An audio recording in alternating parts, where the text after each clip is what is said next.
Kavitha gold and diamonds അവതരിപ്പിക്കുന്നു season of merry. കവിതയുടെ പുതിയ ആഭരണ ശ്രേണിയായ glam 18 rose gold light weight ആഭരണങ്ങളുടെ എക്സ്ക്ലൂസീവ് ലോഞ്ച്. ഓഫറിന്റെ ഭാഗമായി ഒരു ഭാഗ്യശാലിക്ക് ബമ്പർ പ്രൈസായി ഒരു മാരുതി സ്വിഫ്റ്റ് ഡിസയർ കാറും 5 ഭാഗ്യശാലികൾക്ക് ഗൃഹോപകരണങ്ങളും സമ്മാനം. ഫെസ്റ്റിവലിന്റെ ഭാഗമായി എല്ലാ ആഭരണ ശ്രേണികൾക്കും ആകർഷകമായ ഡിസ്കൗണ്ട്. ഈ ഓഫർ ഡിസംബർ 15 മുതൽ ഫെബ്രുവരി 15 വരെ മാത്രം.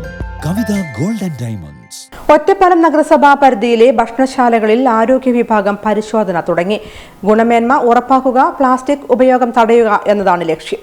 നഗരപരിധിയിലെ ഭക്ഷണശാലകളിൽ ഗുണമേന്മ ഉറപ്പാക്കാനും നിരോധിത പ്ലാസ്റ്റിക് ഉൽപ്പന്നങ്ങളുടെ ഉപയോഗം തടയാനും പാതയോരങ്ങളിലെ ചാലിലേക്ക് മലിനജലം ഒഴുക്കിവിടുന്നത് തടയാനും ആരോഗ്യ വിഭാഗത്തിന്റെ നടപടി.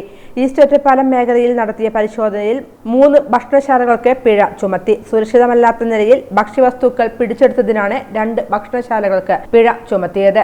നിരോധിത പ്ലാസ്റ്റിക് ക്യാരി ബാഗുകൾ പിടിച്ചെടുത്ത മറ്റൊരു ഹോട്ടലിനു കൂടി പിഴയിട്ടതായി നഗരസഭാ സെക്രട്ടറി അറിയിച്ചു. 5 ഹോട്ടലുകളിലായിരുന്നു കഴിഞ്ഞ ദിവസം നഗരസഭ ആരോഗ്യ വിഭാഗത്തിന്റെ പരിശോധന. ഈസ്റ്റ് ഒറ്റപ്പാലത്തെ മത്സ്യവ്യാപാര സ്ഥാപനത്തിൽ നിന്നും മലിനജലം പാതയോരത്തെ ചാലിലേക്ക് ഒഴുക്കിവിടുന്നതായി കണ്ടെത്തി. സ്ഥാപനത്തിനെതിരെ നിയമ നടപടി തുടങ്ങിയതായി ഉദ്യോഗസ്ഥർ അറിയിച്ചു. നഗരത്തിലെ മറ്റ് മത്സ്യമാംസ വ്യാപാര സ്ഥാപനങ്ങളിലും പരിശോധന നടത്തി. ഭക്ഷണശാലകളിലും പാതയോരത്തെ ചാലുകളിലേക്ക് മലിനജലം ഒഴുക്കിവിടാൻ സാധ്യതയുള്ള സ്ഥാപനങ്ങളിലും നിരോധനയും നടപടിയും തുടരും. നിരോധിത പ്ലാസ്റ്റിക് ക്യാരി ബാഗുകളുടെ ഉപയോഗം കർശനമായി തടയാനുള്ള നടപടി കൂടി ഉണ്ടാകുമെന്ന് നഗരസഭാ സെക്രട്ടറി വ്യക്തമാക്കി.